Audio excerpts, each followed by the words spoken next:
Teknologi Pendidikan. Kira-kira di mana ya? Sudah lulus S1 nih, tapi bingung ya mau melanjutin kemana. Pengennya sih yang ada desain kurikulum dan multimedianya. Kira-kira S2 yang tepat di mana ya? Assalamualaikum warahmatullahi wabarakatuh. Apa kabar sahabat semua? Masih bingung mencari pilihan untuk melanjutkan kuliah? Universitas Teknologi Bogor insya Allah menjadi solusi terbaik. Mengapa? Karena Universitas Teknologi Bogor memiliki tujuan untuk menghasilkan lulusan yang islami dan unggul di bidang multimedia pembelajaran dan desain kurikulum. Oh iya, bertujuan lulusan untuk menghasilkan yang memiliki kemampuan daya saing global di bidang teknologi pendidikan juga loh. Tentunya dengan lulusan yang berakhlakul karimah, berilmu dan beramal. Nah, sudah tidak bingung lagi kan? Ayo bergabung bersama kami di Universitas Ibnu Khaldun Bogor. Ditunggu ya.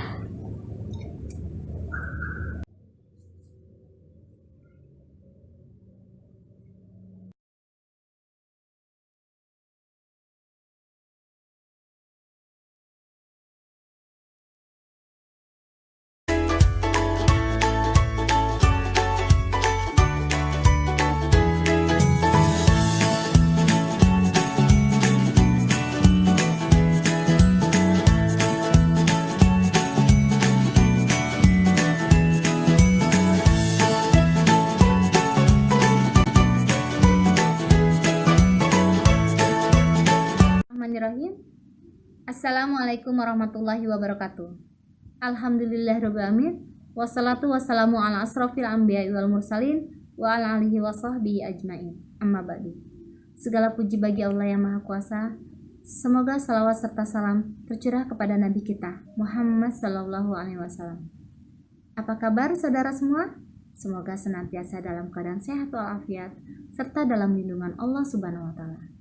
Perkenalkan, kami mahasiswa Magister Ibnu Khaldun Bogor, jurusan Teknologi Pendidikan.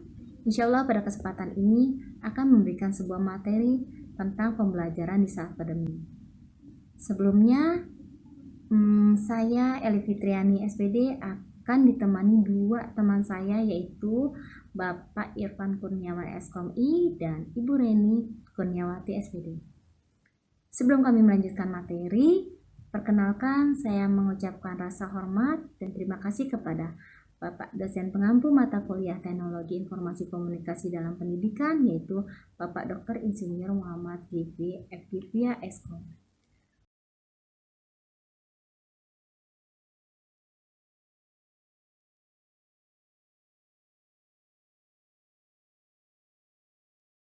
Akan melanjutkan materi tentang pembelajaran saat pandemi. Pembelajaran apa di saat pandemi ini? Yaitu tentunya pembelajaran asik dan menyenangkan selama pembelajaran jarak jauh.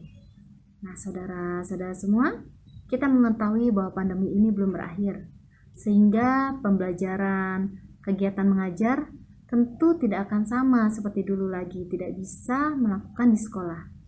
Di sini insya Allah kami akan memberikan solusi tentang apa sih yang dapat kita lakukan, pembelajaran apa yang dapat disajikan untuk siswa-siswa kita. Sebelum kami melanjutkan, dari tim Rally, kami sudah mengadakan post-test, yaitu berupa kuesioner yang diberikan kepada para guru juga orang tua mengenai pembelajaran jarak jauh ini. Mengapa? Karena banyak kendala-kendala yang ditemukan oleh orang tua khususnya, yaitu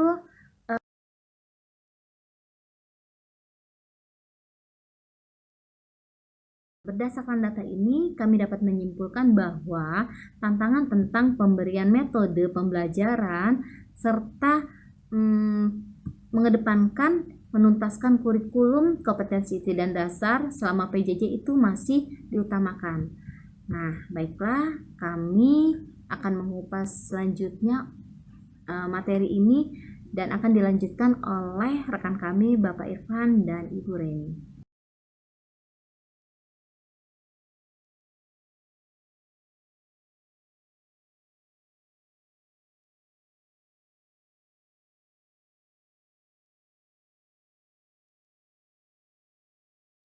Menurut surat edaran Kemendikbud nomor 4 tahun 2020 bahwa ada 4 prinsip belajar dari rumah yang harus diketahui oleh para tenaga pendidik atau oleh guru.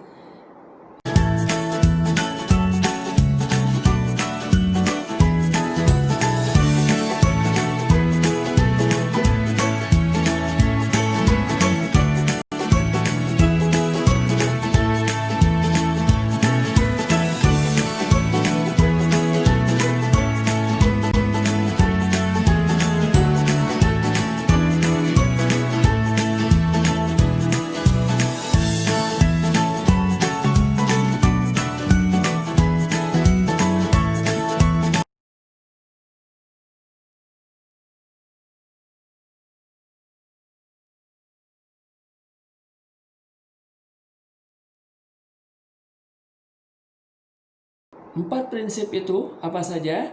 Prinsip yang pertama adalah seorang guru harus memberikan pengalaman pembelajaran untuk siswa. Nah, pengalaman ini harus diberikan kepada siswa supaya apa? Supaya pembelajaran selama masa PJJ ini mereka tidak bosan. Ya, contohnya, nah siswa diajak untuk bercocok tanam, kemudian diajak juga untuk membuat prakarya, ya, dan lain-lain yang sekiranya ini memberikan pengalaman bagi mereka. Prinsip yang kedua adalah para guru memberikan kecakapan hidup bagi para peserta didik. Nah, atau life skill, ya. Contohnya apa? Jadi siswa bisa membantu orang tua di rumah seperti menyapu, mengepel, kemudian bisa menyelesaikan juga kerumah tanggaan, ya, membantu para orang tuanya di rumah. Nah, dengan 2 prinsip ini, ya harapannya pembelajaran jarak jauh bisa terlaksana dengan asyik dan menyenangkan. Kemudian masih ada nih 2 prinsip lagi. Ya, penasaran? Yuk kita simak berikutnya. Baik, selanjutnya adalah prinsip yang ketiga, yaitu memberikan variasi aktivitas. Nah, di masa pandemi seperti ini, pendidik biasanya hanya memberikan tugas atau mengirimkan modul saja. Padahal pembelajaran bisa dilakukan dengan berbagai variasi, tentunya dengan disesuaikan minat ataupun bakat dari masing-masing peserta didik. Selain itu, juga mempertimbangkan kondisi fasilitas ataupun akses yang ada di rumah mereka. Nah, variasi aktivitas ini bisa berupa proyek, sosialisasi, ataupun pengembangan minat dan bakat. Contohnya, misalkan untuk mata pelajaran IPA, anak bisa diminta untuk membuat praktik. Misalkan praktik membuat cahaya menembus sebuah benda. Kemudian, untuk mata pelajaran bahasa Indonesia misalkan, anak bisa diminta bersosialisasi dengan keluarga dekatnya dengan cara mewawancarai ataupun mengambil informasi ataupun mengambil pendapat dari keluarga intinya. Nah, selanjutnya misalkan dalam hal pengembangan bakat, anak bisa melakukan aktivitas yang sesuai bakatnya. Misalkan anak diminta untuk melakukan olahraga, bela diri, panahan, atau hanya sekedar lari. Nah, itu variasi aktivitas yang bisa dilakukan peserta didik selama pembelajaran di rumah. Jadi, guru tidak hanya menuntut untuk menuntaskan materi sesuai kompetensi dasar.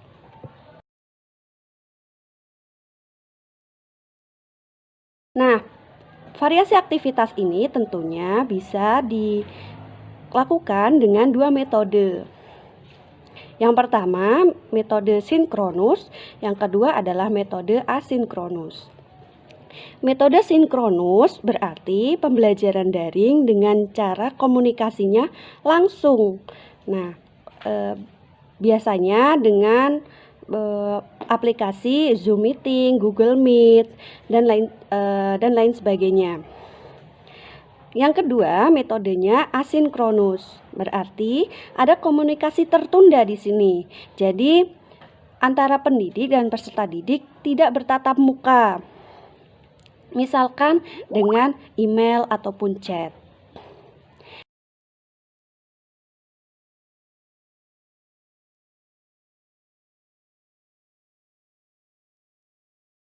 Adalah memberikan umpan balik.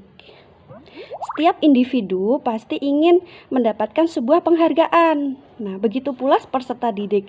Jika selama di rumah dia sudah mengerjakan tugas ataupun melakukan aktivitas yang diminta oleh pendidik, tentunya ada harapan dari peserta didik untuk mendapatkan sebuah respon dari pendidik. Nah, ya, jadi umpan balik ini sangat penting.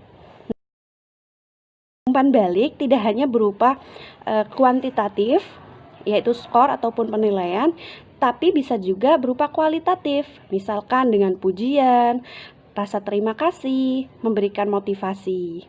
Nah, itu tadi keempat prinsip belajar dari rumah. Peci vakum, pengalaman belajar, kecakapan hidup, variasi aktivitas, dan umpan balik. Akan berjalan ketika guru bisa bekerja sama ataupun bermitra dengan orang tua.